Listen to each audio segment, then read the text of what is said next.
all of this information, that the whole month of November is part of Georgia Gives, and it will roll up into a Giving Tuesday, and we'll be able to see. Actually, with the Giving Georgia Gives, you're able to donate all year round. But this is the one time a year when they give, people give all across the nation as well as in the state of Georgia. So that's why Georgia Gives joined Giving Tuesday. So it's exciting. This is actually our third year participating in this activity. So Alan just walked in. Alan, I'd just like you to raise your hand for a second so people know. I apologize. I was watching the Georgia Tech football game. And got away from me. Excuses. Not a problem. Not a problem. But we have a big group here today, so we were just celebrating it. And so we said your name earlier so that anybody who didn't know you could know who you are. And we'll repeat those ballots. We had the elections earlier. So at this point,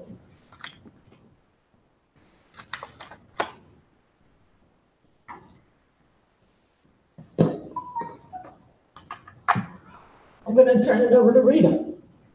And we're going to have time for a wrap session. And I'm going to have Rita introduce Margarita, who's going to also share with us.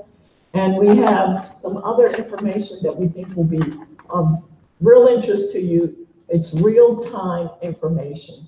And so I'd like to thank you. I'll turn it over to Rita. I'm going to ask you, because we are taping this, I know many times when we're meeting like this, we tend not to speak into the microphone. But we really need you to do that, because I've had people say that they want to go in and they want to listen to a meeting, or they're missing something and they can't get in. And so they want to hear what we have to say. So it's real important that you take the time to speak into the microphone, everybody, okay? And so we can hear what's being said and we can capture that. So I'm going to share this one so we can have one on each side of the room. Is that okay with Allison? Will that work? Yes. Okay. Well, you don't need to. Okay. Oh, good. Okay. This needs to be turned on. Can I give this one over here? She has it right here. Do you want to do this one? Yeah, this is all right. I'm going to get another one from over here. There you go.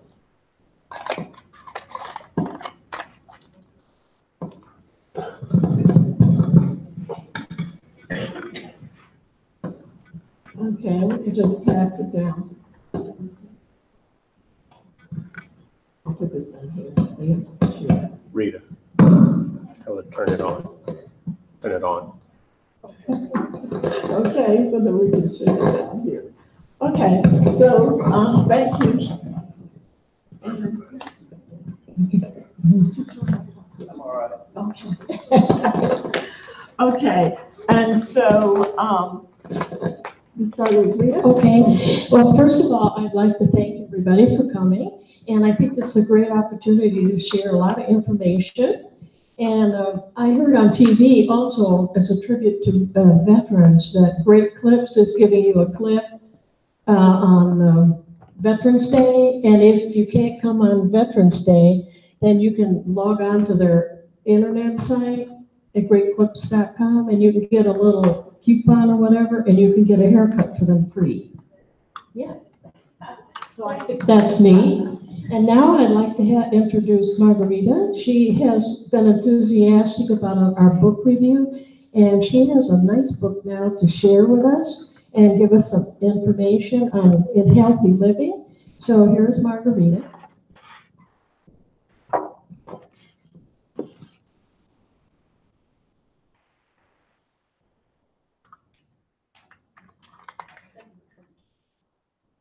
I have some other stuff that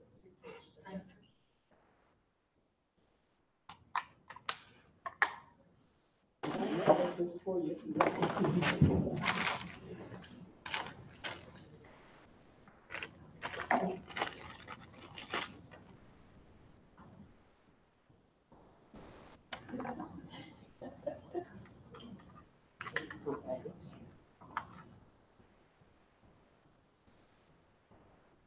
Can you see? Okay. Everybody can see?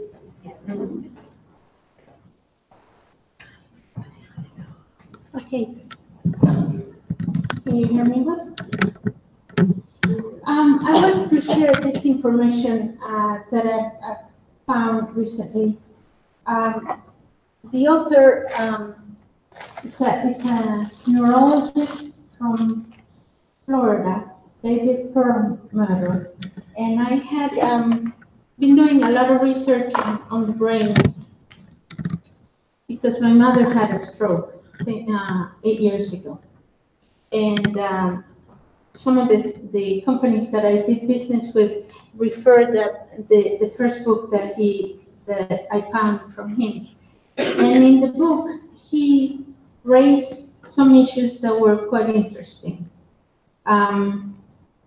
He claimed that well, we all know that there's an increase in neurological diseases, Alzheimer's, Parkinson, dementia, MS, and he related that increase to the promotion of a low-fat diet, which to me was quite interesting. And the reason that he gave for that, that was the first book, the Grain Brain. That was the first one that I ran into. And he claimed that when they take out the fat from the food, they replace it with sugar to make it more appealing. And the two ingredients that he finds extremely dangerous for the brain and that are behind all these diseases are carbohydrates and sugars. Talking about carbohydrates, he raises the issue that the wheat that we're eating is not the wheat that our ancient past people would eat. They have modified it, right? And that's creating a lot of health issues. And he related the issues with the wheat, the GMOs, to a lot of the problems in the gut. At the time I was reading the book, I had one of my closest brothers dealing with leukemia. And he relates the wheat to gluten sensitivity. And he goes into a lot of detail explaining that there are different degrees of sensitivity to the gluten. The highest degree is what they call celiac disease. That's you cannot come close to gluten, right? Because it can kill you. But the book claimed that there were different levels and that a lot of people are sensitive to it. And the damage that the gluten does to the gut is amazing. When I read it, my shock was that they seem to be describing my brother for the last 40 years. All the symptoms that I had seen in him, that nobody knew where it was coming from. That's how I got interested in, and I did more research. Part of the damage that the gluten does is to weaken the membranes of the gut, of the intestines, and food starts going through it, and that's what is called leaky gut, right? Now, what comes out, it goes into the bloodstream, and that's why I thought it was related to what he was dealing with, because the body recognizes it as a foreign molecule, and it activates the immunological system, right? Well, I ran into another book of his recently, and he goes into a lot more detail, which I found fascinating and that I could relate to myself. He goes into the topic of how crucial gut health is for everything. Sometimes they have come out with this relationship between the gut health and the brain. I have been seeing articles about that. They claim that there's a lot of neurons in the gut also, and it's like a second brain, right? But he goes into a lot of detail of why that happens, why that is. And it is shocking. It is shocking because he claims that we have 100 trillion organisms in the gut, which is a 10-to-1 ratio with the cells in our body. 100. And that it represents,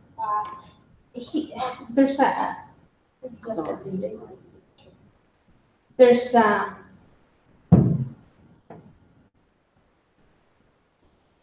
90% of the DNA, 99% of the DNA, he claims that is stored in the gut. That it serves as a storage. He makes the comparison of the cloud where we save information, and he claims that 99% of the DNA is stored in the gut. So whatever we're eating and it's affecting the gut, it's modifying, it's having an impact on our DNA.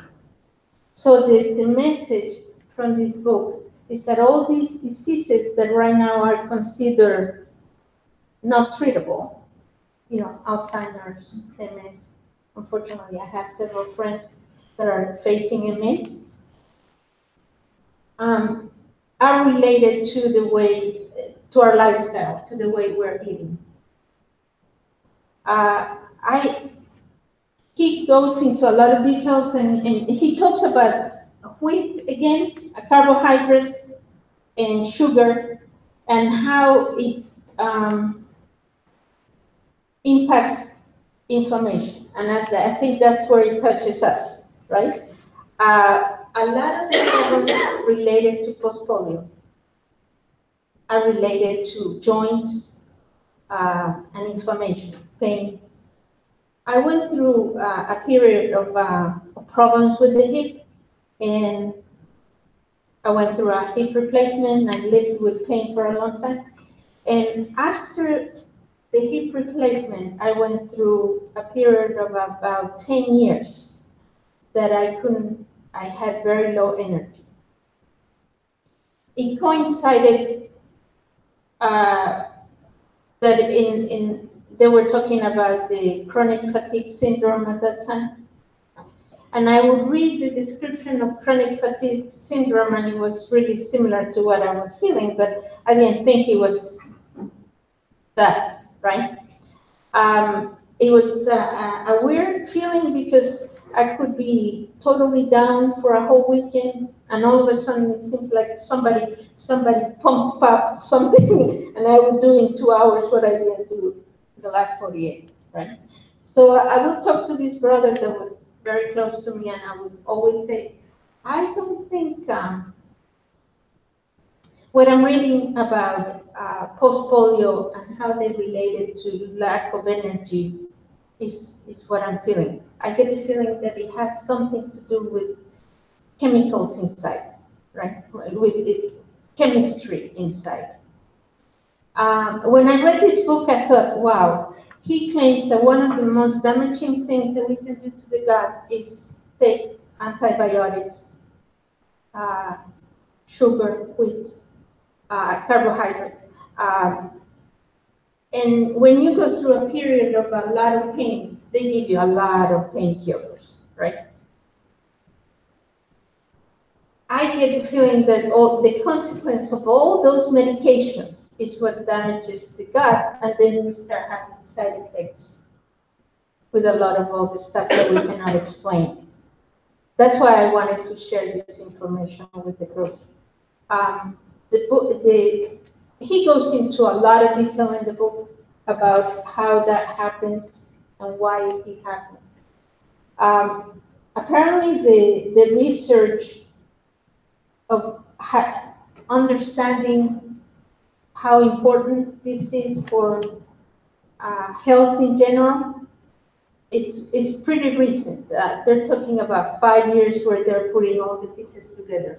They have found relationships, but I think they're putting them all together. So it's a very recent thing. I really would recommend reading the book. I found it at the Fulton Library. Actually, they have it in audiobook. The guy is extremely good at explaining the concepts and how the research is coming together. And he recommends a few things. One is diet, obviously, right? Try to eliminate sugar, minimize the carbohydrates, increase vegetables, and at the end, I think that there's a list of what he considers. One more.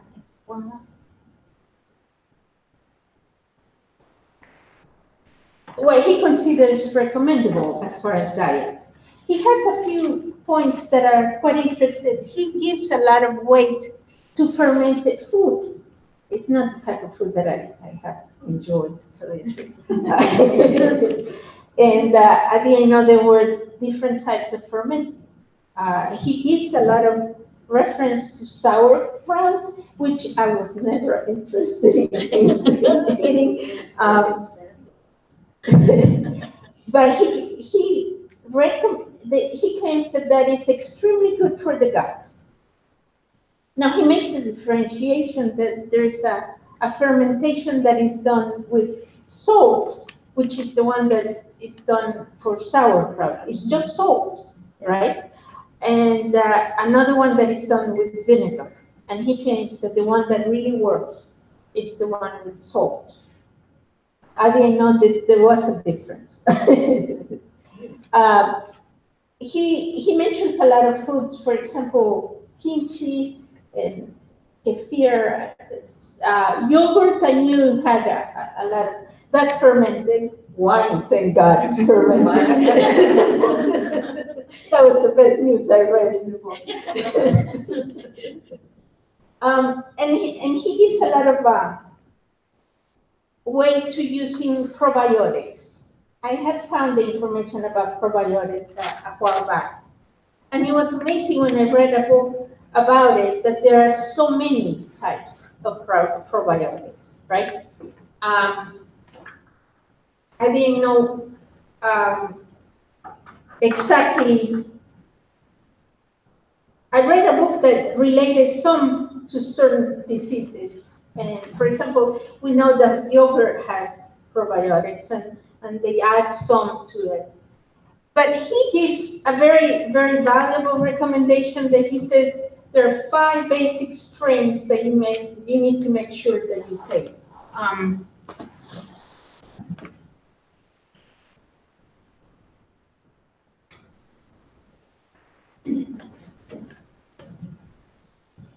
I have it on a paper, so you don't have to worry about writing it. And I'm giving you the link to his website where he has a lot of material about this. But I found it extremely useful to see which strains he was recommending. That he was recommending these 5. And at the time I was reading the book, I was testing a new probiotic, and when I checked, amazingly enough, it had the 5. And it had raised the level of energy tremendously since I started taking it.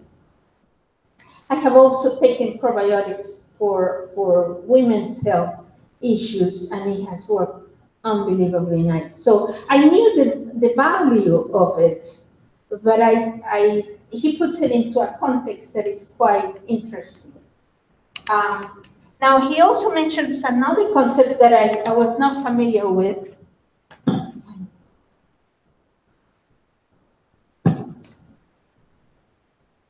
which is prebiotics.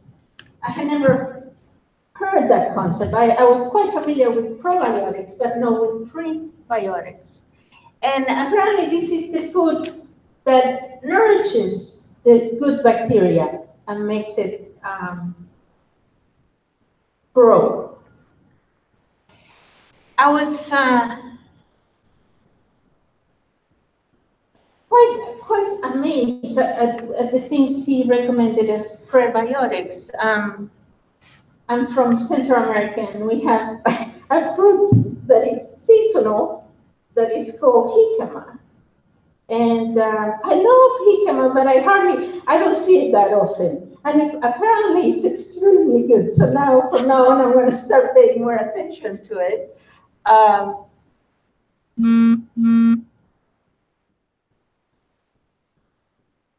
He mentions a lot of raw things. For example, raw garlic, raw leek, raw asparagus, raw and cooked onions, hickory root, jicama, and Mexican yam. I'm not particular, I need to translate what Mexican yam would be, because I love sweet potato, but there is not sweet potato in Latin America. There's something that looks like it, but it's not the same thing. And he might be referring to that. It's sweet, but inside it's white. It might be that particular one. It looks like potato. I think They have a lot. yeah, I need to do some search of what it means. I think this is quite valuable. I think there's a lot of prevention that we can do with the right diet. This sounds like the paleo diet. He relates it to the keto. Are you familiar with that? The paleo, I think, and yes, he relates it to that a lot. Yeah.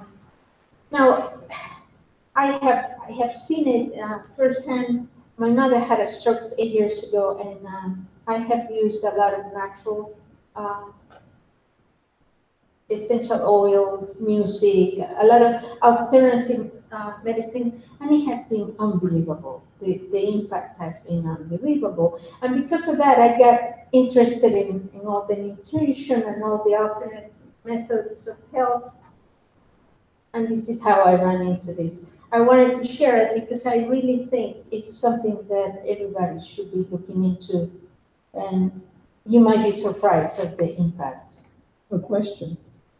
I was wondering in the group, how many people, I know we've had discussion around nutrition before, but how many people are actually eating fermented food? Does anyone here eat fermented food? Fine. Okay, the sauerkraut. I used to eat that. I hated sauerkraut until I had it on a hot dog. Now I don't eat hot dogs. So I'm back to just a sauerkraut. But when you think about these things, thank you for this information because I was just thinking about, I took a raw and living food class. I think I was sharing with someone before. And I found a lot of these things that I was starting to learn about that you're sharing here. Okay. Was just very, very beneficial to me in terms of my own personal health. How many people is it really hard to give up sugar? Tell the truth, you have sugar in your cereal, you have sugar in your drinks, you have sugar added to everything. If you read the labels, you find sugar in things you never thought there was sugar. Okay, so. Sugar. All you got to do is stay off sugar for 3 days in a row. And the cravings go away. That is not true. 50 times. That is not true. I stay on for weeks and then the cravings come back. Well, it's, Sugar, you're not. yes, all sugar. I don't even have sugar anyway. Well, it's like alcohol. Like an alcoholic, you can stay away from, and if you have a little bit, then Here we you go. cannot stop it again. Well, I don't drink, so. No, but it's equivalent. No, I eat very little sugar anyway. I don't eat processed foods, very few. And I don't add sugar to my oatmeal, and my old-fashioned oatmeal. Oh, by the way, But I still crave sugar even when I'm off of it. But what I found that helps me a lot, I eat a lot of legumes and salads and fruits. And if I'm eating like that, and it's pretty much what I'm eating, sugar cravings go away. You ought to be using the microphone if you want the people who are watching it on the web to hear what you say. Thank you, Alan. I'm done. I would like to suggest honey, unrefined honey, and it's also good for allergies. it's a great antibiotic too. Huh? It's a great antibiotic, Yeah. a natural antibiotic. Anyway, honey is a good substitute, and I do the unrefined. A lot of the honey that you find in the stores is refined. And like, even when I go to Minnesota, I use the honey that comes from Minnesota. And when I'm here, I use the honey from Georgia. And I tell you, since I started that, I haven't had a respiratory. And it's been almost 3 years, which is, to me, great. I don't know if this will work for other people, but it sure works for me, and I'm grateful for it. So I don't crave sugar at all. I use very little. Are you using Raw.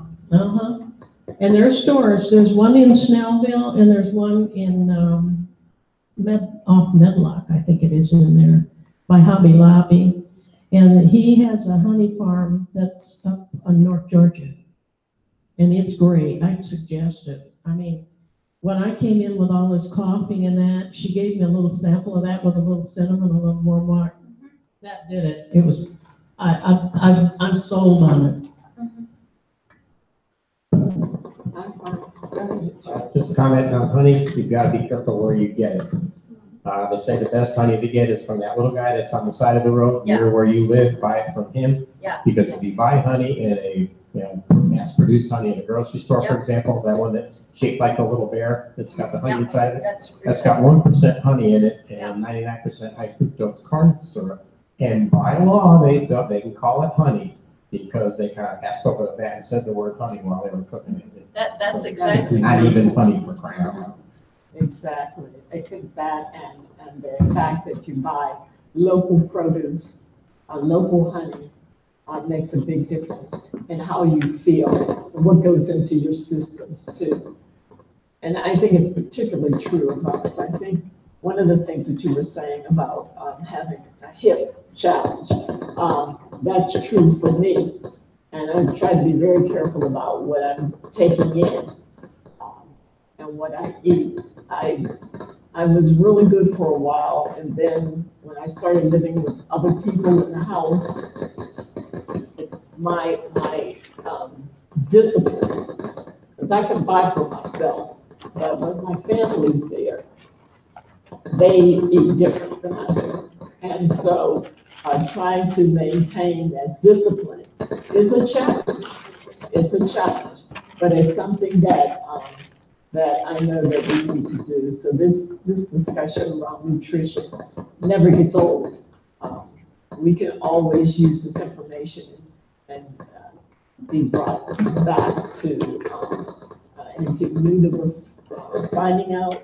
I was just interested too in how many people have had, I think it's kimchi? Yes. Kimchi? I'm not really sure what that is, but It's fermented cabbage from South Korea, and cabbage.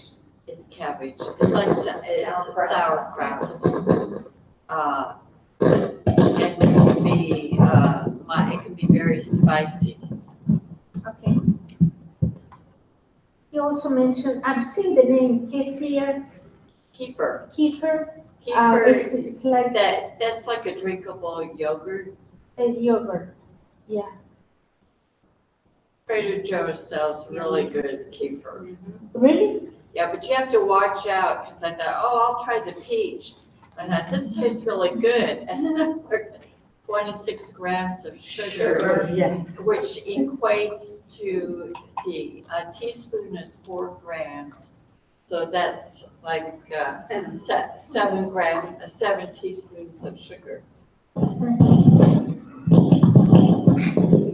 So, as I was saying, kimchi's like the national food of South Korea. I only know this because my daughter taught English in South Korea for a year and a half. Did you learn how to make it? No, but now she has a cat named Kimchi. I like it, but I don't like spicy foods, so the mild, it's like a form of sauerkraut. And kefir is like a drinkable yogurt. But you really have, the plain kefir is great, but anything with flavors that taste really good has a lot of sugar in it.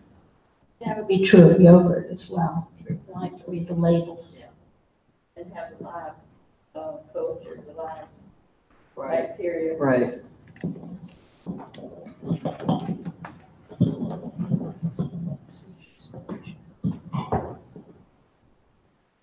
Now, for the prebiotics, he mentions that what we have been told for a very long time, that fiber is good. That is a prebiotic too, fiber, and anything that's high in fiber is good for the gut.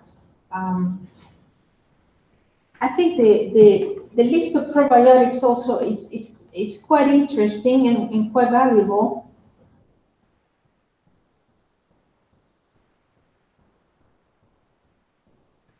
And he also mentions the fat.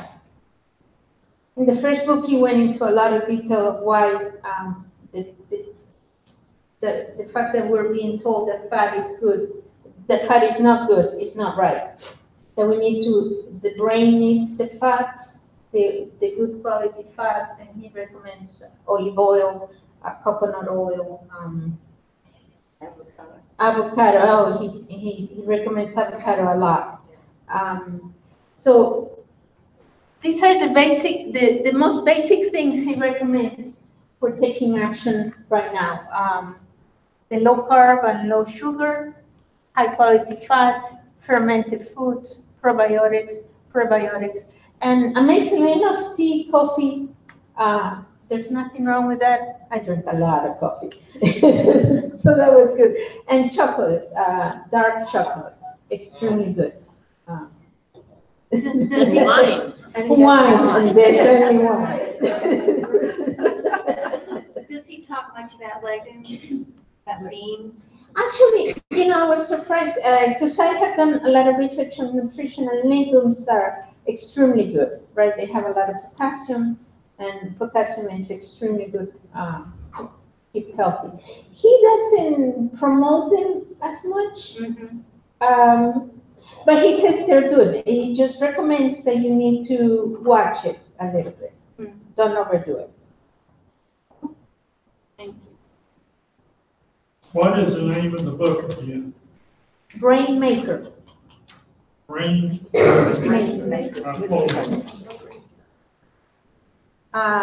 Excuse me? The author? Pearl Mutter. I'm going to give you a page so you can have it. Okay? And he has a website where you can find videos, and he has a lot of information about the 5 probiotics that he recommends, and information about what they do, each one of them, what's the benefit of each one. And he has some diet. At the end of the book, he also has a recommended diet on how to get started. Now, he makes a link in this book that I was quite surprised. He makes a link of the gut to autism. He makes a link to MS. And he makes a link of babies that are born with C-section, that they don't get the initial gut bacteria from the mother, that they're supposed to get it from the mother by going through the birth canal. And if they don't get it, they're going to have a lot of health issues early on. But he explains how to to get it up to speed if they were born through a C-section. And I found that interesting because I have had several great nephews and nieces that have been born by C-section, and I noticed that problem too. So I could relate to a lot of what he was presenting, but I was quite impacted by the fact that I went through for dealing with low energy for about 10 years. And it disappeared without me really knowing what I did.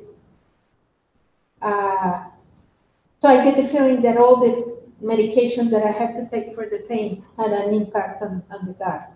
And then when I started eating better, it cleared up.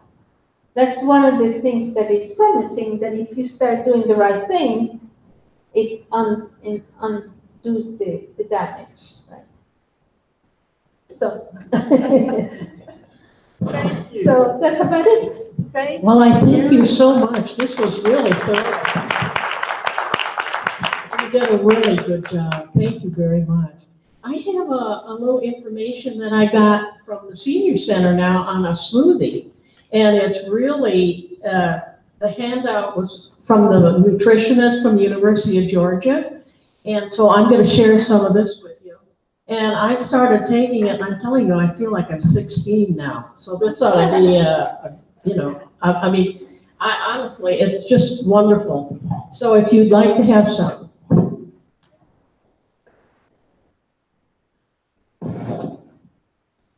And then I have also from the senior center, a fellow came in from the health department, and he gave a demonstration on all the things that you should have for times of tornadoes and floods. And so I'm going to have, he calls them the minimum recommended go bag items by Jack. And it is really thought-provoking. And you have a back sack, and then like peanut butter and all the small things. And you can go anytime, and little electronic plug-ins that you can have so that you're ready to go and have your social security number and all this kind of thing. That's particularly for floods. But we get, like in my area, we had a flood in our area. So anyway, I'd like to have this passed out, and you all can, use that. Oh, okay, thank you. Let's see. Good also, if anyone has recipes or ideas, things that they have found really helpful in the nutritional area, if you'll share it with us and share it with the group, we'll make sure that that information gets out to everybody. But these articles and this information to pass out is wonderful. Then I was watching on television, and we have, and of course this is sort of an older item, but the polio virus has been during research projects involving the polio virus for brain tumors. And they say here from May 12th through May 2017, a total of 61 patients were enrolled and received a dose of this called PVSRIO dose level, and then it was identified as phase 2 dose. And then the conclusions are that the survival rate among patients who received PVSRIPO immunotherapy was higher at 24 and 36 months than the rate among historical controls. So that's kind of interesting to think that this virus that we've had now is now used for therapy in brain tumors. Let's see, then Carol had asked me to do a little research on this AFM, acute flaccid myelitis, and I got this off of CDC's website. Dr. Bruno had a story on it in his recent communication, but I couldn't find it. So I will tell you a little bit about the symptoms, and it's been covered fairly well on TV, but it was felt that there wasn't enough in the process, to to really explain what is actually going on. Can we, or do you know what she's talking about when she's talking about this new virus? Okay, I just want to make sure everybody's on the same page because, just hearing about this again and seeing that, I don't know for you, but for me, it's almost like flashbacks. Yeah, To think and about that. So yeah. thank you for- Go ahead. read on. And it said, and I'll have to read from some of this, it says AFM is a condition that affects the nervous system, particularly the spinal cord, which can result from a variety of causes. And practicing good hygiene is one way to protect yourself and your family from diseases that cause AFM. And here they suggest washing your hands the right way is one of the best things you and your children can do to protect you against getting sick. Wash your hands often and especially before you touch food, after going to the bathroom, blowing your nose, changing the baby's diaper, or touching an animal's food, urine, or feces. And before and after taking care of a sick person or a cut wound. So it's really, and I've seen the kids on TV and it really looks like polio. I mean, it's really, well, the CDC does not know what causes it. So they were criticized actually for not being so more helpful to us. And they know for sure it's not polio. Yes. They do know that they say it isn't now. If, that's what they're saying today. But it says here what causes AFM, and it says AFM can be caused by a variety of germs, including several viruses. The enterovirus, it says polio and non-polio, and West Nile virus. The viruses in the same family as West Nile virus, especially Japanese encephalitis virus in St. Louis, encephalitis virus, and adenovirus. They also think that it could be environmental toxin and genetic disorders. And it's only one of a number of conditions that can result in neurological illness with limb weakness. Oftentimes, however, a cause for AFM cannot be identified.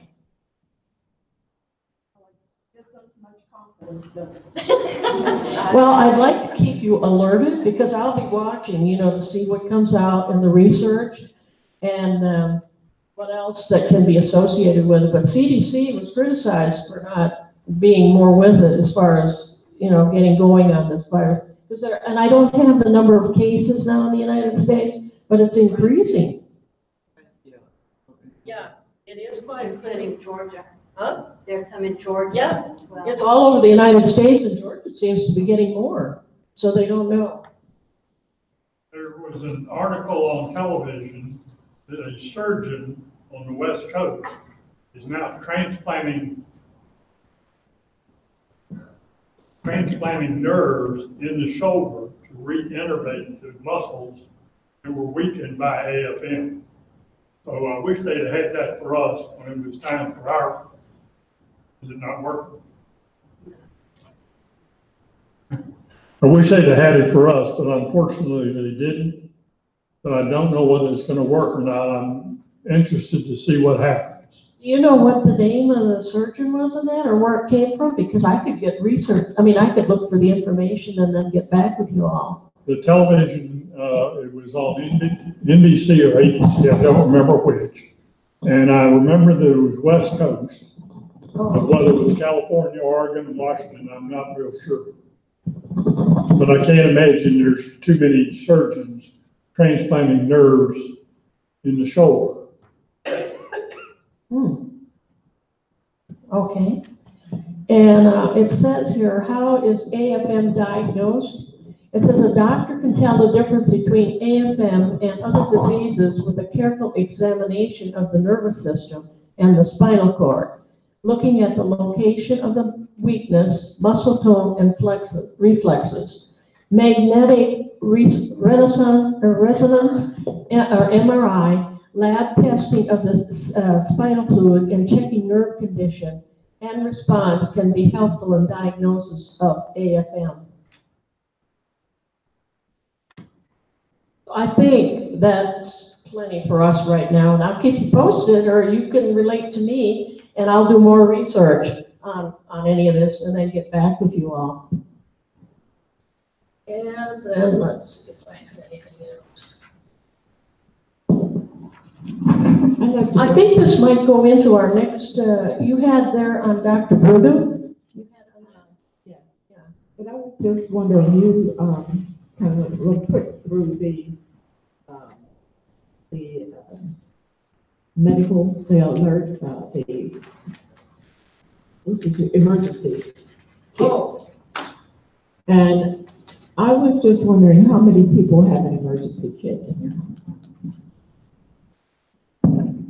well, that's good. I didn't. So to me, I'm just interested, and for those who don't have an emergency kit, what would you put in it?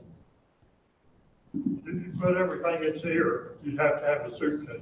There's no go bag on this. This is a suitcase. What kind of thing? This would need a suitcase to carry all this. A go bag is supposed to be something you just flip onto your back and go. Yes. A lot of this, I don't have an official kit, but I have this stuff in my car. Mm. Even a a good change point, of too. clothes. I change of clothes. in my car. Do you have emergency kits in your cars? Yeah. People do. Okay. It's real interesting that I think it's true that we need one in our home also. A lot of tornadoes. We have a lot of tornadoes and we're not, sure if it'll come near us or not. And it's gone around us. How many people have had incidences near where they live, where homes have been, or trees have fallen on homes, or that you've had, roofs damaged, homes damaged? How many have that near you? Okay, so hopefully it didn't get any of us. But what Rita's raising is a really, really good point. I don't know about you, but I don't move too fast. And so I need to be able to grab whatever I need in a moment and try to handle a cane, or if you're in a chair or you have some other kind of mobility challenge, we need to think about that beforehand as we prepare for emergency situations. You gonna say something? Okay. This is just something I'd like us to be really thoughtful about. And maybe the next time that we gather together, at least we'll have started pulling together information for our kids based on what we have. That would be good. And we'll check in with everybody and see where you are at that time. It makes sense to me to put together a bag like this. I have a similar one like this in my car, because most of us aren't going to go too far with a backpack on our backs anyway. If anywhere I'm going to run away to, I'm probably going to use my car to do so. Worst comes to worst, if there's a tree down in my driveway or I can't use the roads, then the bag is in the trunk of my car and I can still grab it and go. So it makes sense to me to leave it in the trunk of the car. That's a good point too. yeah, the speaker, You can get to the car though. yeah. That's the thing, if you can get to your car, hopefully you'll be able to get to your car. Well, the speaker also stressed the importance of your pet and to have emergency type stuff for him, or, the cat or dog or whatever. And the importance of having everything fast so that, and he stressed tornadoes, because we have tornadoes in this area, but I actually had, our area was flooded. It was flood zone. And, I never thought of any of this. Emergency situations. How many have pets? Yeah. Wow. Okay, so, I haven't thought about that. I don't have a pet, but that's a good point that you have to think about. What does your pet need? They need to eat, they need water, and that kind of thing too. And you need to be able to dispose of waste and that kind of thing. So those are things that we need to consider as we prepare for an emergency situation.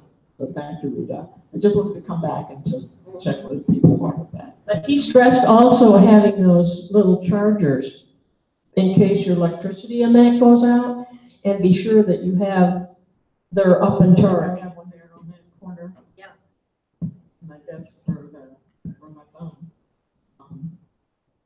There are a number of different types of chargers. Yeah. There's different types, and you know, you have to think of what would be applicable for your situation. Thank you. And that's it now for Dr. Bruner. Or you're on, you have But you have, oh, okay. That's it, I think, for my student.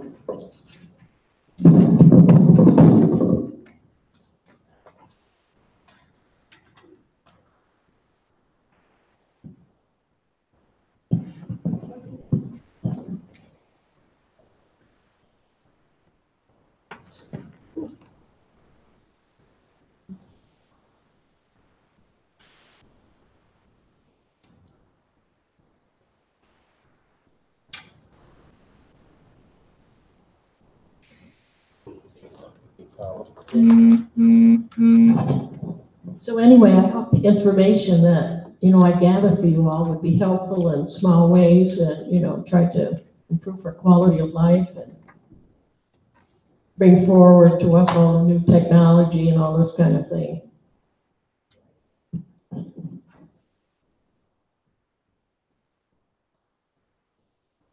Can we come back to that? My computer just, I thought it was, connected. I'm sorry, I can't hear. She asked if you could go back to wherever you were. You have to restart the computer, no power. Oh.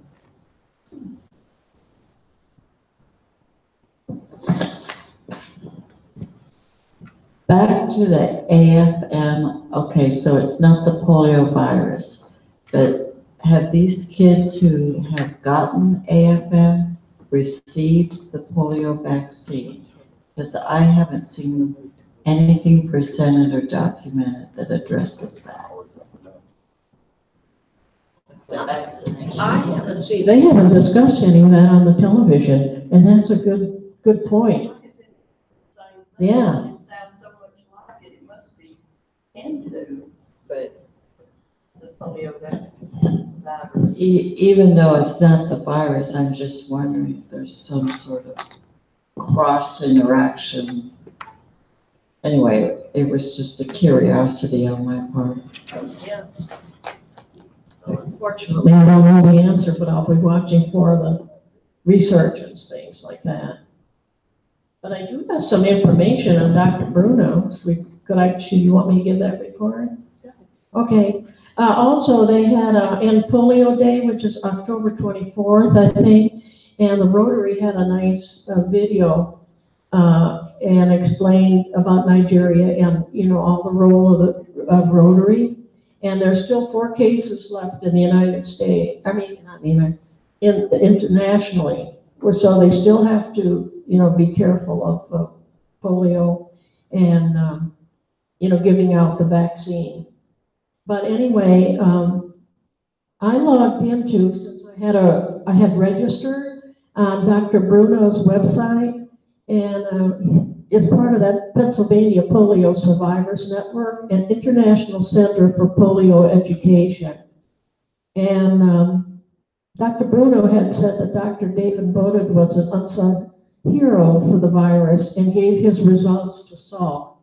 And there were 3 different types of poliovirus, and then he discussed the electrodynamics, being the electrical forces acting on objects, and it's the loss of a neuron's electrical forces. And he discussed it like you deal with your cell, and then your cell phone can't reciprocate back. And that's about what happens when you get polio, because it destroys the neurons. And he had said that non-paralytic polio damages spinal cord and brain, but it does not give paralysis, and it destroys 50% of the motor neurons.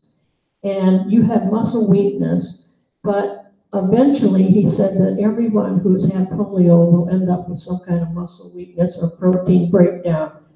And he now has an encyclopedia, and you can log in at www.postpolioinformation.com. And I found that very interesting that I could log into his story in Pennsylvania and be up to date on a current leader in this polio, which seemed to be eradicated, but yet maybe not. Yeah, That's the site, Dr. Richard Bruno. You recall I had talked to the person that was.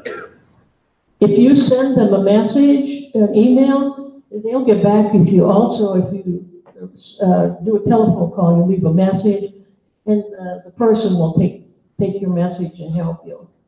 It's kind of neat how he's doing this, and he's organizing it now into muscle fatigue, and he has all kinds of things that help the polio person. Okay, and here it is, Pennsylvania Survivors Network is the person I told you when I was in Pittsburgh. I had a discussion with this woman, and her name was Carol also. So let me see. She talked about the work that they were doing here. This is the encyclopedia and the various topics that they have.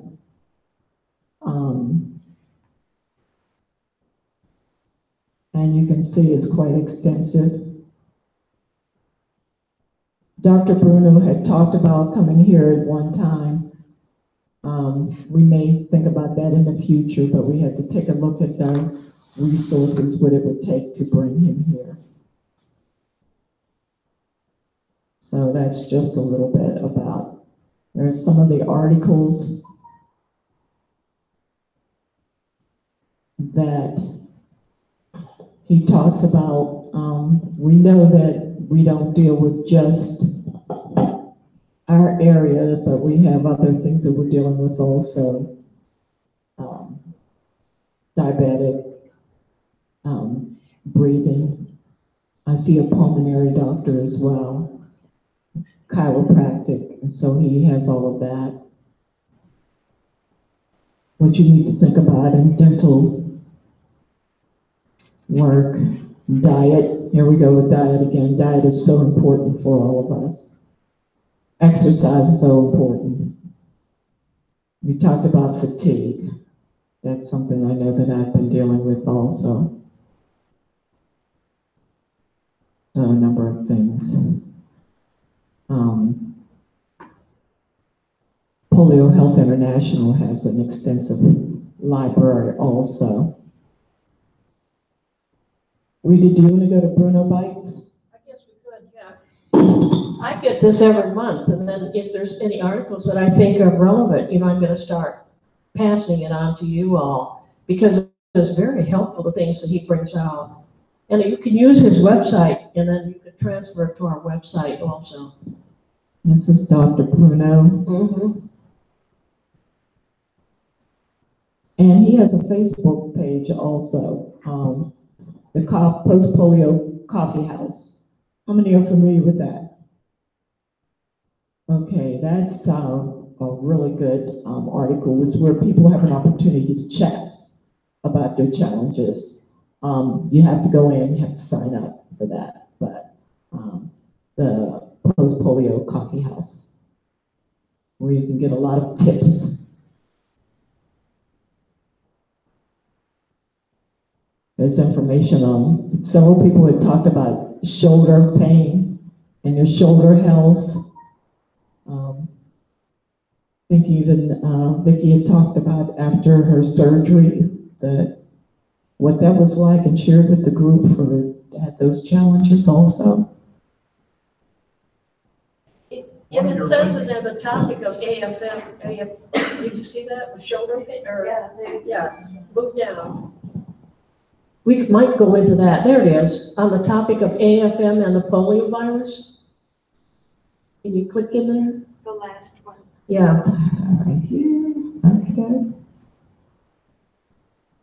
I'd like to see what he says. I couldn't find it on mine. I guess I wasn't doing it right. It's not I allowing me just to took my find it. information from CDC. It doesn't pop up? No, it's not allowing me to click on this. But here's the information that you were just talking, said what's in there, what CDC is concerned about it, serious condition, and more information in here about that.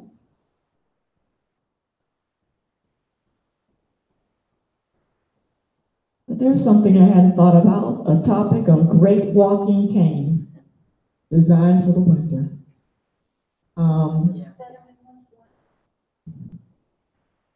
What is it, Yeah, Shannon? yeah, I have those Fetterman ice tips. That's in our resources book, packet.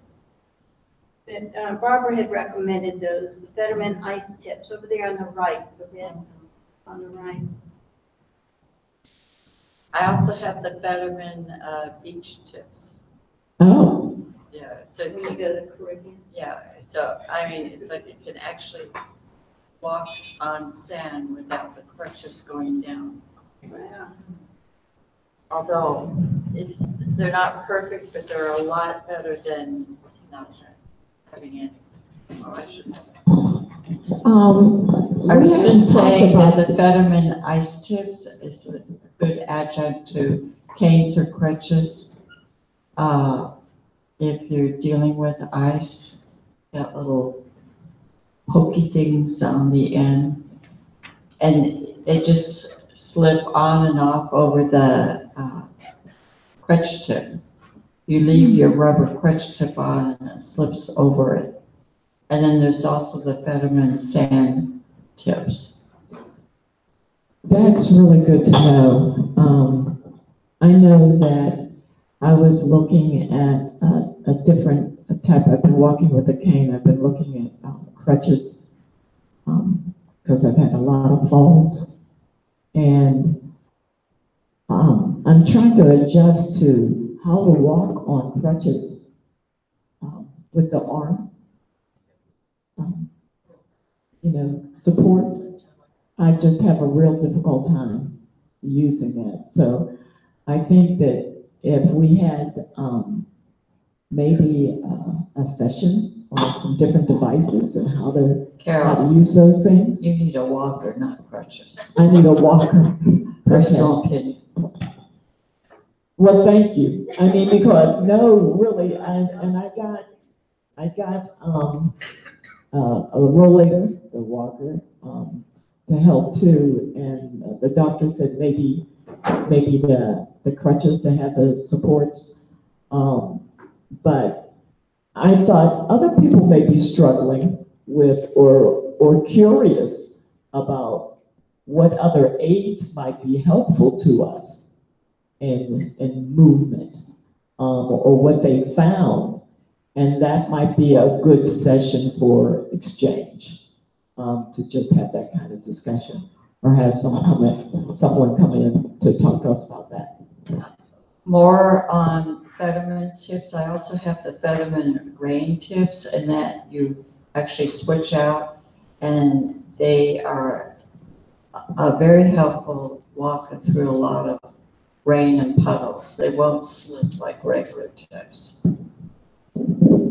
Has anybody,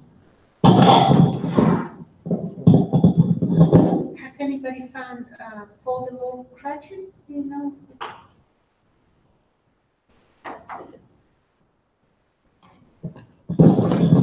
If you look at the Fetterman website, he's the crutch guy. I think he's got everything. Oh, And he's a polio survivor and has walked with crutches for 60 years. So he's got some very intriguing. How do you spell It's just right up there. Fetterman.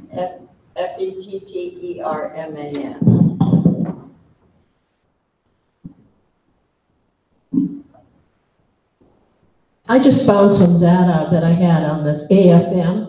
It says so far in 2018, there are 72 confirmed cases of AFM. And the cases occurred in 24 states across the US. In 2017, CDC received information of 33 cases. And in 2016, 149 people were confirmed to have AFM. 2015, 22 people were confirmed to have AFM. And the cases occurred in 17 states. So that's kind of interesting data. Anyway, additional information, and here we go again. This is on the website also. I think this is real interesting. It's the new face of polio. A survivor of polio today. We usually think about survivors as older, but I think it's very interesting to see a new face. And we think about this going away, but there are still cases out there.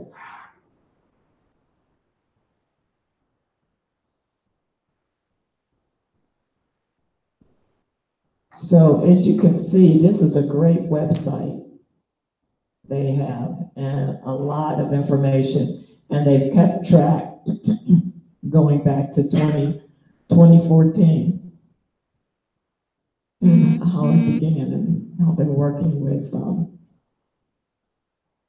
I was looking for the doctor's name that you said. And I must be overlooking it.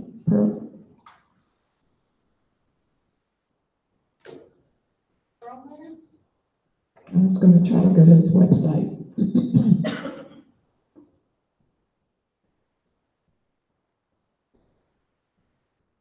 This one has post-polio syndrome, polio and the vaccine, I'm losing my voice, and survivors' connections. Carol, am I on?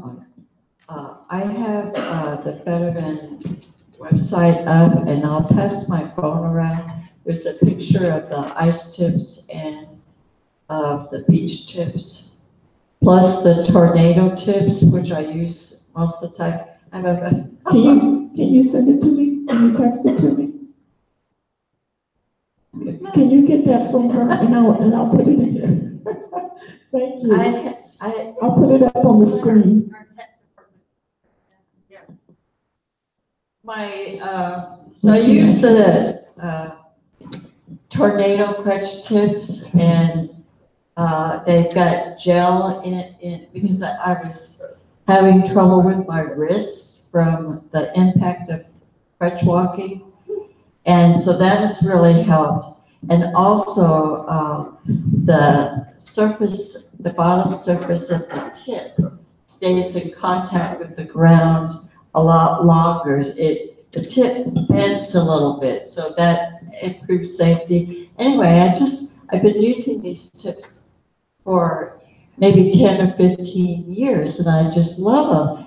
My 7-year, and there's a picture of a tornado on the side. My 7-year-old granddaughter said to me the other day, "Mima, why do you have the emoji a pile of poop on your crutches?" So now, you know what I think about every time I look at my crutch tips. Thank you. I have a question for Barbara. When we're having a tornado, why are you out walking around?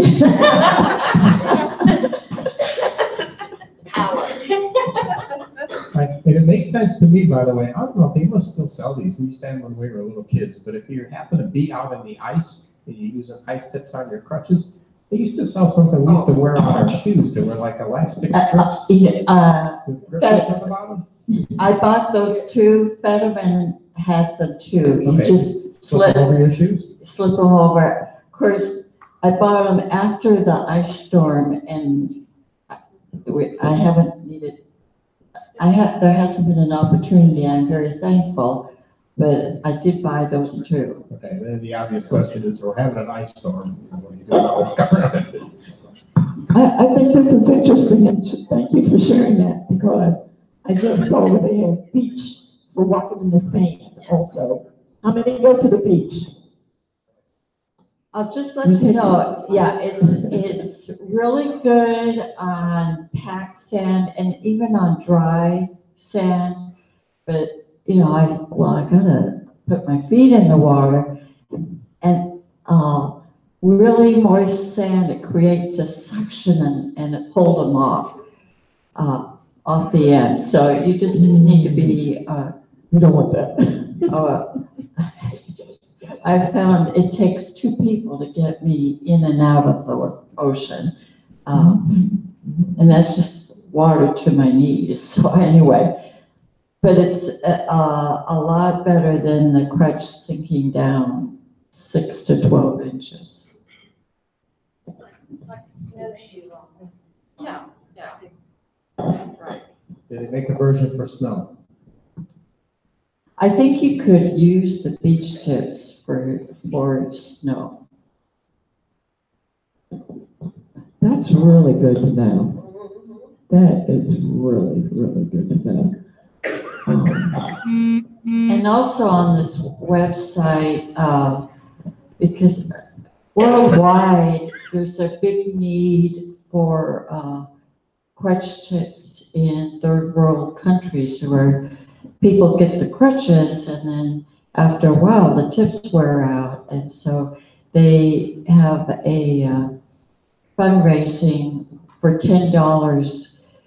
If you donate $10, they'll send what they call peace tips, because on the bottom of those tips are the peace sign, and that they're able to send tips to countries that, for survivors of whatever reason they need to use crutches, then they're able to have some tips.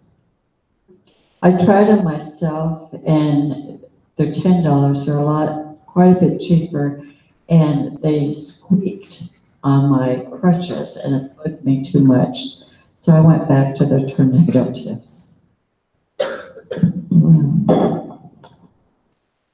This is a question I have for non-polio survivors, for family members and friends. What do you see, or what do you think would be helpful to you as you work with us? So we have 4 family members here today who are not polio survivors, but attached to us. Right? Anything come to mind as you listen to or hear this information as survivors and people in your life are affected? Well, this has been wonderful. Margarita's report was fascinating. Margarita's report was fascinating. I can't wait to get the book. And the tips that Rita shared were great. And when you talked about the crutches, my husband has had a problem with the crutches irritating his underarm and affecting his hands. So we've resorted to getting a wheelchair in our bedroom for him to use, rather than to use the crutches, continuity crutches. But that is, those kinds of things that you did today is what keeps us coming, because, you know, it lets him know that he's not the Lone Ranger, it lets us know that we're not the Lone Ranger. Mm-hmm. And so getting information like this is very, very, very good. Great. So more of it will be pleasing. Thank you. We also have Barbara's trip to Europe. Yeah. We want to hear. Yes, and that would be really good if you could just share a little of that, because a lot of that has to do too with the devices that you use to be supportive also. Right. Well, if you received the last newsletter, I wrote quite an extensive article in that newsletter. Since the plane was a 9-hour flight, I had to do something anyway. For those of you who don't know, my husband and I went to Europe this last summer. This was the trip we were supposed to take 10 years ago when we retired and moved to Georgia. But between marriages, health issues, family deaths, babies, this and that, we never got going. And our daughter, about a year and a half ago, said, "You gotta go." I think she was trying to say, "You better go before you die." And it started out, well, I said, what's on my bucket list is to take a cruise down the Rhine. And when we were looking at the 7-day cruise, and then, but the 13-day cruise looked so much better. So I said, well, we gotta do that. And I said, look, if we're and then we bought our plane tickets, and thought, holy cow, if we're spending that much money to fly to Europe, we need to spend a little more time. And I've always wanted to go to Amsterdam. So we flew into Amsterdam 4 days before the cruise, and then did the cruise, which is, if you ever have the time or resources, I highly recommend it. The thing about traveling, and then, well, I'll get back to traveling in Europe. After the cruise, we spent time in Switzerland, Bavaria, where our ancestors are from. And then we were going to come home after that. It's like, well, we're so close to Vienna. So that ended up 4 days in Vienna. And then I said, it's only a 2-hour train ride to Budapest. We have to go to Budapest. And by then, it was like we were out of money. But it ended up being a 5.5-week trip. Oh, there you go.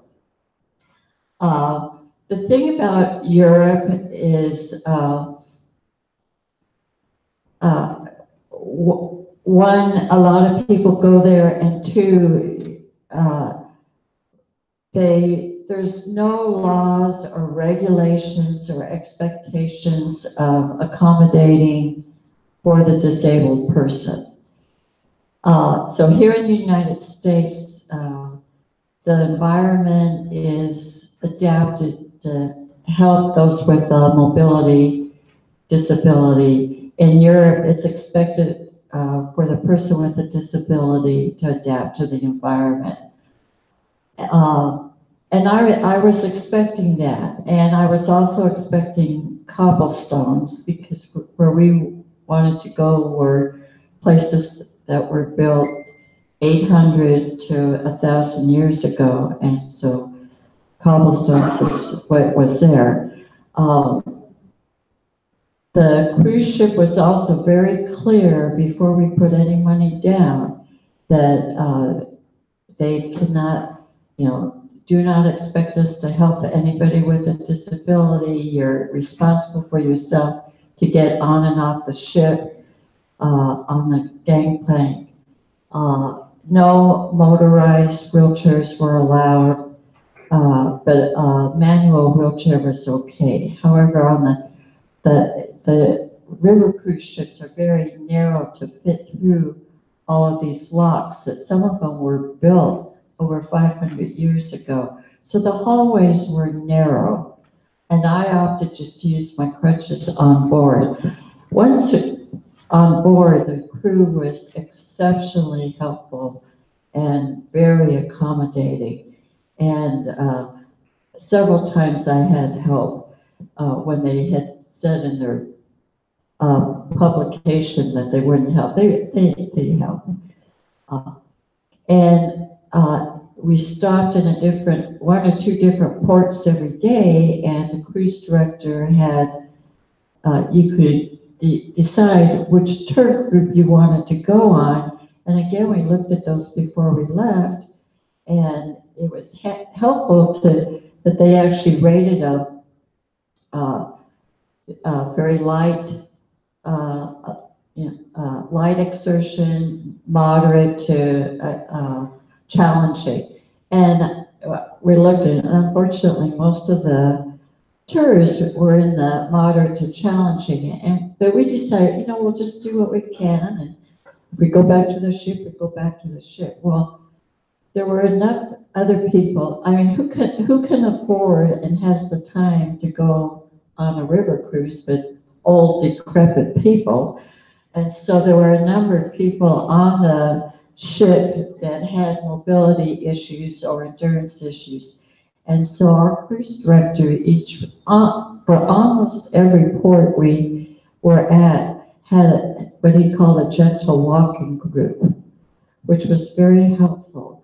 Although they hired local guides, and their definition of gentle walking and our definition of gentle walking were quite different, but it was better than nothing. So all of that was very good. The cathedrals we saw, who knows which one that is, but they were all just gorgeous. And on the right, that's the Swiss Alps. So I got to ride in a wheelchair in the cable car up to the Swiss Alps. Absolutely gorgeous. What was a couple things were really challenging. The beds were really low, and the bathtubs were really high. And I mean, there were times I had to sit there and rock to get out of bed and pull the desk chair over so I could stand up. And there were a few times where I had to take what I call spit baths because there was no way I was going to clamber into the bathtub, which is where the shower was.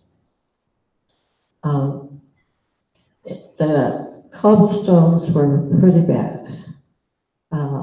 And we figured out, there were varying degrees, obviously the smoother they were and the closer together they were was pretty good.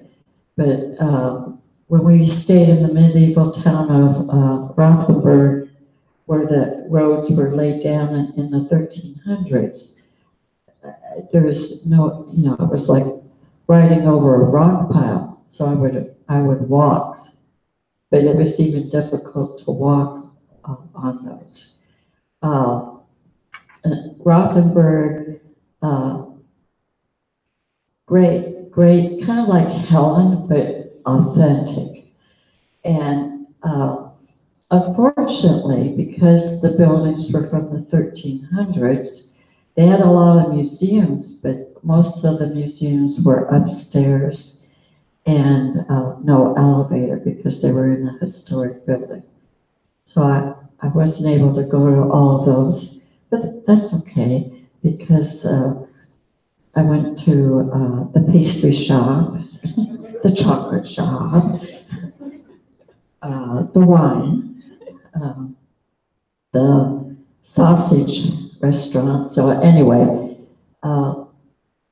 another big challenge for the bathrooms, and I wasn't expecting this, they had really nice handicap bathrooms, if I could find one. They were never associated with the public restrooms. They were in a building off to themselves. And then you see this wonderful building, even a nice ramp up to the door. The door was always locked. There's no indication as to where the key is or who even has the key. And in one place, in fact, this was in Strasbourg in France, I take a diuretic for my blood pressure. And we went to one of many cathedrals, and riding over those cobblestones, it's like, I need a restroom. And Oh, the public restrooms over here, well, most of the public restrooms are down a flight of stairs. Okay, that's not gonna help me. Oh, here's a nice handicap restroom, locked. Well, thank goodness our tour guide was with us. She knew she had to walk down the flight of stairs to the public restrooms, find the attendant down there. He walked up the flight of stairs and unlocked the door for me. Waited for me so he could lock the door after me. Now, I have to say, the bathrooms were always clean, but they weren't there. And they were large. And one thing I liked about, I was telling people at lunch about if I was able to get into a handicap bathroom, the grab bars folded up on either side of the toilet. So you didn't have to be near the wall. The toilet didn't have to be near the wall. And I need most help on my left side. That's my strong side. So it doesn't do me much good if the grab bars on the right side. But these would fold down. The toilet paper was right there. The button to flush the toilet was right there. That part was great. But it was just very interesting. Even in the fancy hotels that had a really nice restroom in the lobby, the handicap bathroom was locked. We stopped at McDonald's. I said, once again, I need to use the restroom. And actually, in one McDonald's, the restroom was on the main level, but in another McDonald's, there was the door there just to kind of psych me out. Oh, good, it's on the main floor. As soon as the door opened up, flight of stairs. A funny thing about the McDonald's, and I don't normally eat at McDonald's, but desperate times call for desperate interventions. The places on the cruise, we went to very touristy places and everybody spoke English. And I speak a little Spanish, but we were mostly in Germany, so that didn't really help. And we rented a car when we were in southern Germany. I'm so sorry they had to upgrade us to a BMW and drove on the Autobahn. And the speedometer is in kilometers, and I'm trying to figure out, I said, we're going really fast. And cars were zooming by, and it's like we were going between 85 and 90, and cars were zooming by. We stopped at McDonald's and said, well, let's grab a bite to eat. Went up sweet young gal behind the counter, and it was lunchtime, and it was busy. And I said, English? And she said, 9, which is no. And so I said, I want number 2, the side. And we kind of went back and forth, and I got in a bottle, in a water.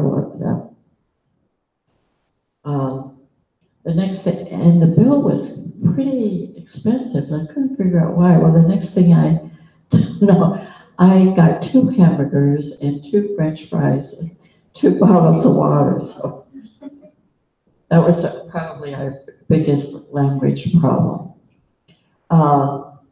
We rode on trains. Some of the trains had a handicap accessible car, some did not. You didn't really know until the train was there, and you only had a few minutes to get on or off. We rode the streetcars in Amsterdam, and they would have, it was level getting on, but there was like a 6-inch gap between the sidewalk and the tram, and I opted to walk onto the streetcars. So I'm trying to think. I know in the article I went over quite a few things.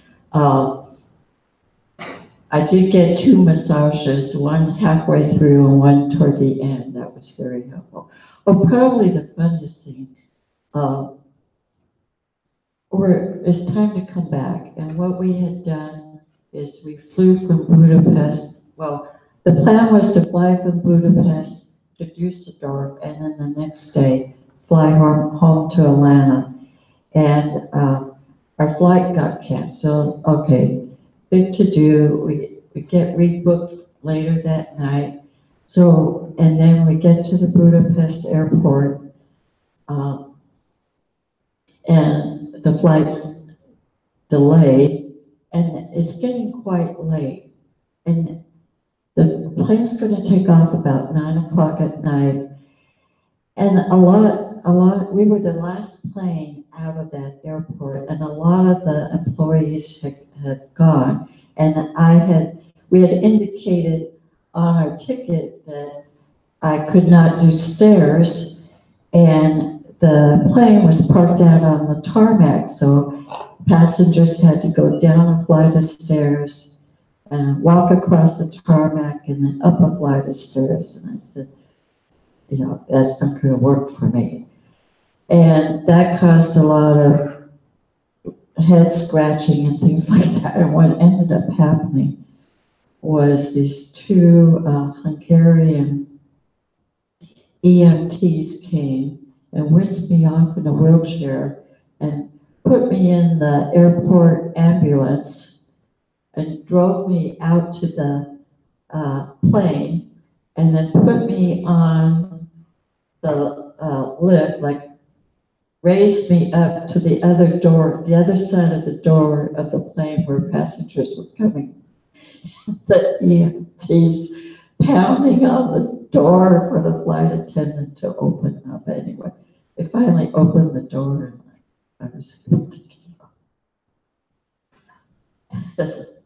I was wondering, have you kept, or do you have these pictures into a scrapbook or a memory or memoir, part of your family? You don't know my husband. Oh. I think he took 8,000 pictures. So about once a week, he says, we gotta get back to those pictures. I said, you go for it, honey. So, I have quite a few. I did write up a travel diary. It's 28 pages long, but so just to remind us where we went and some interesting facts about that. See, I think it's really important because as you get older and that, you want to have this part of your family history and how you could travel through Europe, being disabled and all that. I think it's just a great inspiration for us. Well, it was definitely a very challenging trip, but very worthwhile. You just need to plan ahead and then expect to run into obstacles and go with the flow and do the best you can. We did go to a small Bavarian town where my ancestors immigrated to the U.S. in 1730. And that town is so small that they don't even have street signs, names for streets. They just have the house numbers. So there'd be a street sign and it would say 1257 1214 down that street. And another sign had just the people's names.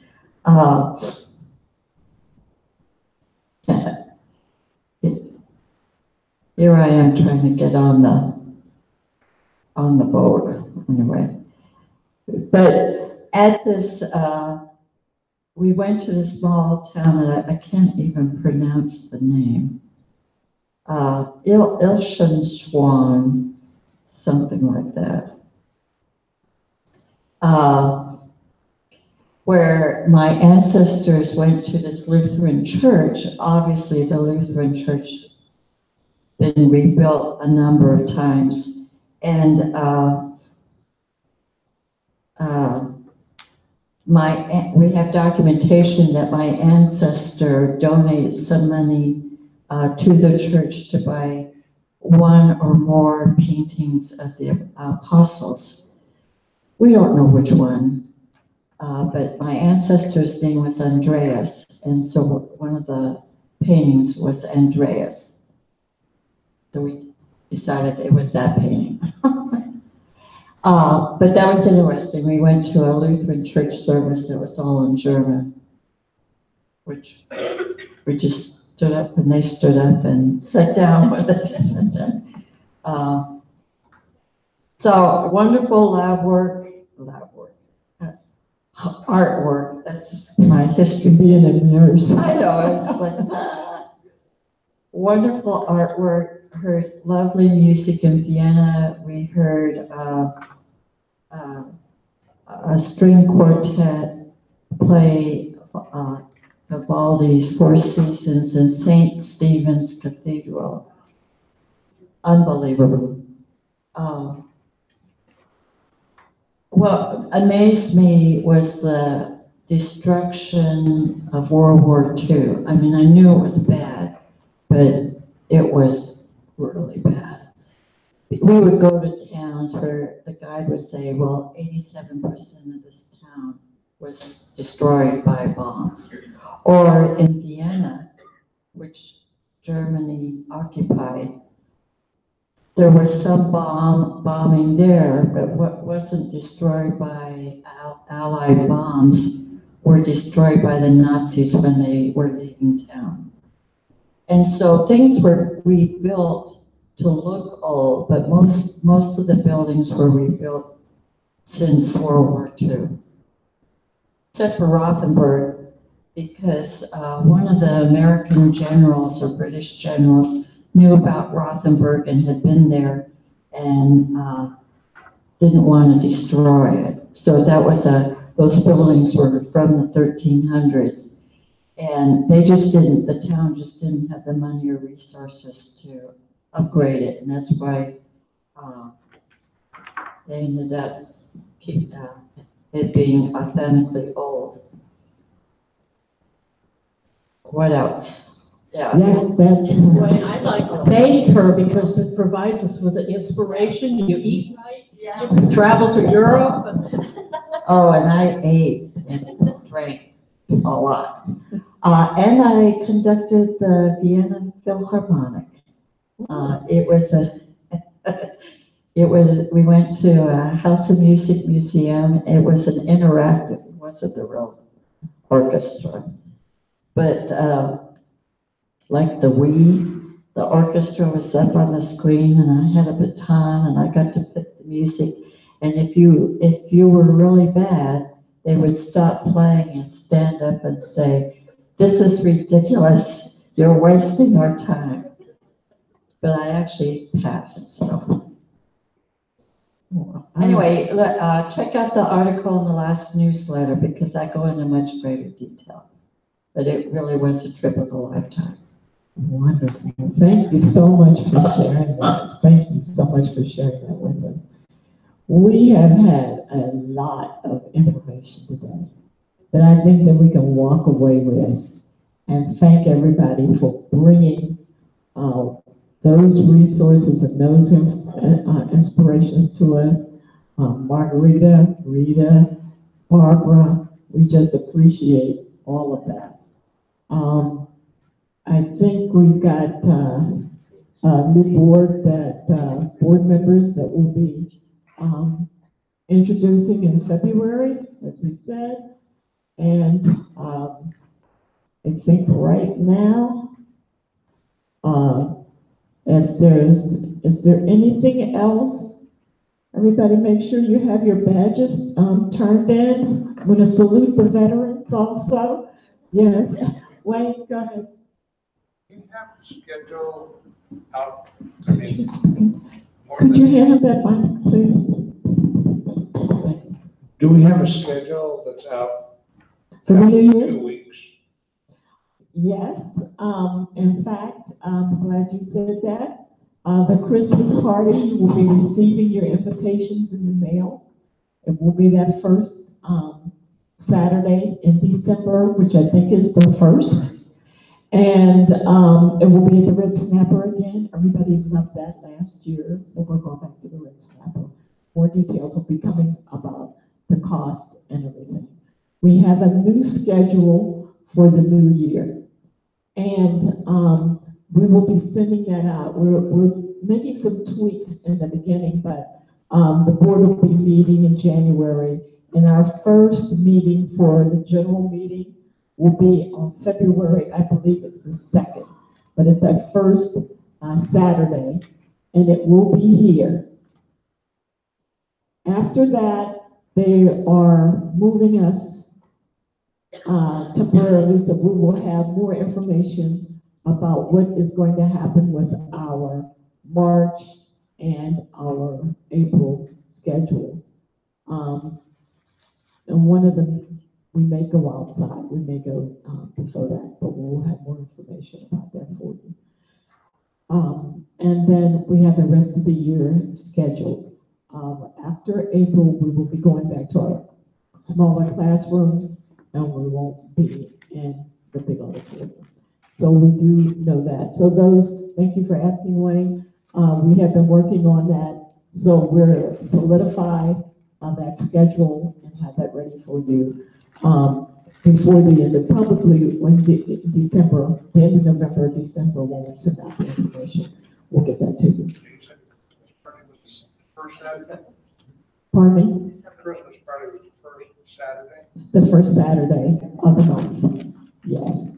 We have, I know, a couple of challenges in those dates, so we'll get back to you and let you know, but if you temporarily just go ahead, and I know that February is definitely locked in, that first Saturday. For the board, the first Saturday here, our board meeting is already in for that date, so we'll get that to you also. Anything else that I'm forgetting, omitting? Anything? We'd like to thank you. We are actually right on time for closing the meeting today. So, are there any further questions? Okay, with that, I'd like to thank Charlotte also for working and chairing the nominating committee for our board. We'd like to thank you so much for that and pulling those. And with that, I would say the meeting is adjourned. Thank you.